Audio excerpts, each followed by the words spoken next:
They told you the ladder was built on hard work. They lied.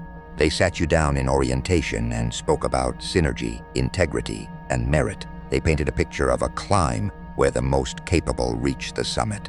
But as you look around at the wreckage of your own ambition, you realize the truth. The corporate ladder isn't built on rungs of effort. It's built on bodies. It is a vertical graveyard of the loyal, the honest, and the naive. And right now, take a look at your feet. You aren't climbing. You're standing on the menu. We need to talk about the snake.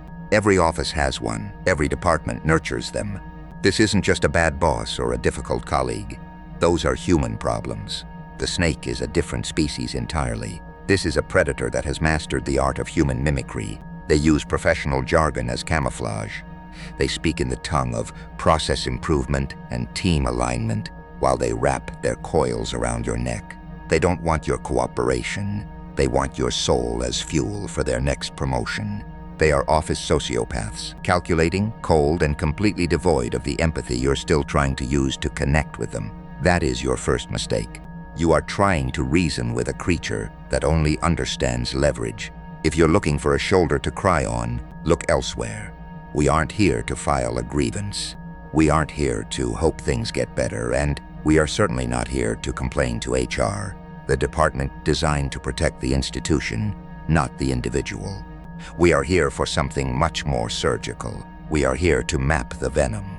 We are going to identify the exact source of the rot, strip away their expensive professional masks, and neutralize the threat with clinical, tactical precision. You have been the prey for too long because you've been playing by their rules. Welcome to the return of Phantom Focus. Today, the game changes. We stop pretending the system is fair, and we start making it work for us. We stop playing their game, and we start winning ours. To defeat a predator, you must first learn to see through its skin. In the corporate world, the viper doesn't crawl on its belly. It wears a three-piece suit and carries a latte. It speaks the language of culture and core values, but if you look closely, the mask is slipping. The snake's greatest weapon is the professional mask. They are the loudest voices in the meeting praising teamwork, yet they are the only ones who benefit from the work the team actually does. They use the word "we" when a project succeeds, and "you" when it falters. This isn't an accident. It's a strategic deployment of linguistic camouflage. They hide their lethality behind a smile that never quite reaches their eyes, waiting for the moment your guard drops. You need to look for the red flags that the system tries to tell you are just personality quirks. First, watch for the credit siphon. These are the ghosts of the office. They produce nothing of substance, yet their name is always at the top of the final report. They spend their days managing up, whispering in the ears of the powerful, while harvesting the intellectual labor of those beneath them. They don't build, they colonize your effort. Then there is the information hoarder. In a predatory ecosystem, knowledge isn't shared, it's weaponized. The snake keeps you in the dark on key project updates, intentionally withholds the boss's feedback, and hides the missing piece of the puzzle. Why? Because as long as you are confused, you are dependent. They don't want you to be a high performer. They want you to be a puppet that only moves when they pull the string. Finally, the most dangerous of all, the gaslight specialist. This is the viper that strikes at your mind. They will tell you that a conversation never happened. They will forget the approval they gave you yesterday. They make you doubt your own competence, your memory, and your sanity. If they can make you feel small, you will never realize how much larger you are than them. They keep you submissive by convincing you that you're lucky to even have a seat at the table. The goal of this phase is simple. Shift from annoyed to aware. Being annoyed is emotional. Being aware is tactical. When you are annoyed, you are a victim. When you are aware, you are a hunter.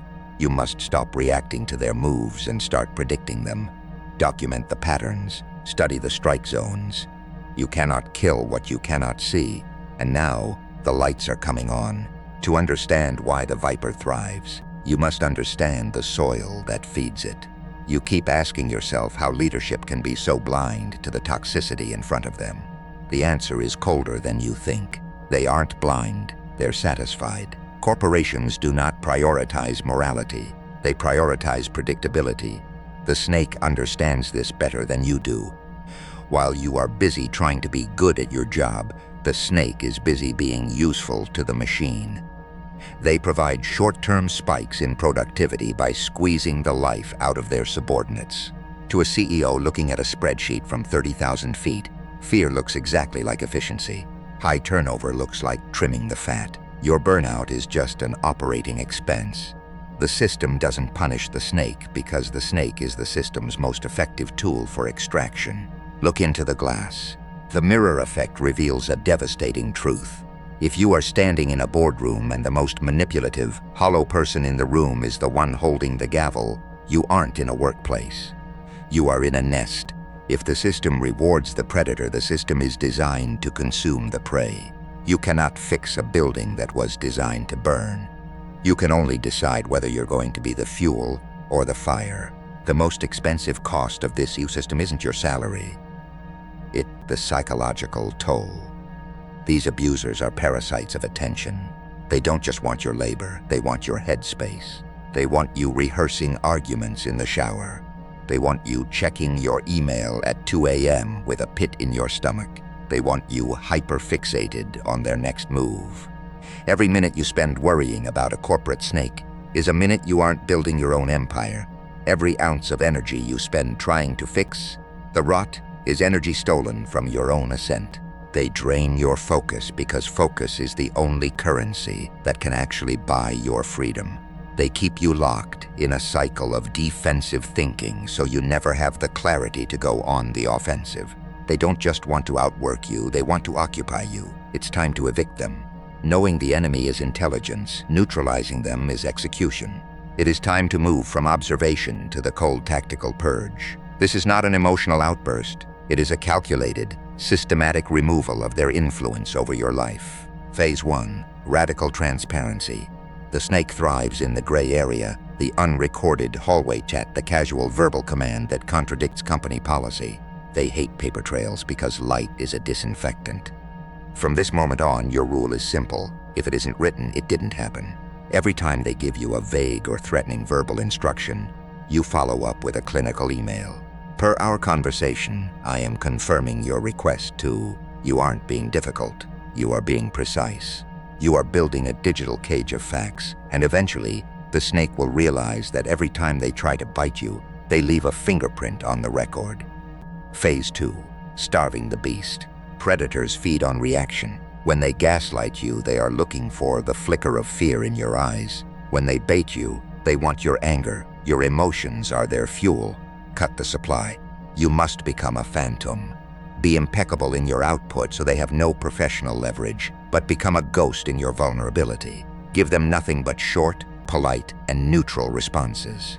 When they realize they can no longer trigger you, they will panic. A predator that cannot find a pulse in its prey eventually moves on to easier targets. Phase 3. The counterstrike. A snake's greatest weakness is its own ego. They are so desperate to appear indispensable that they often overextend. This is where you provide the rope. When a high-risk project with a high probability of failure arrives, step back and let them lead.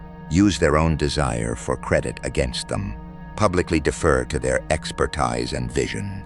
Let them take full, documented ownership of the sinking ship. While they are busy posturing for the cameras on the deck, you are already on the lifeboat. When the failure hits, the system that once protected them will be the first to discard them.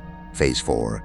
Exit or eclipse. The final stage of the purge is about distance. For some of you, the purge means a clean exit. You've used your time to build your skills in secret, and now you leave the burning building behind, taking your talent to a competitor or your own venture. For others, the purge is an eclipse.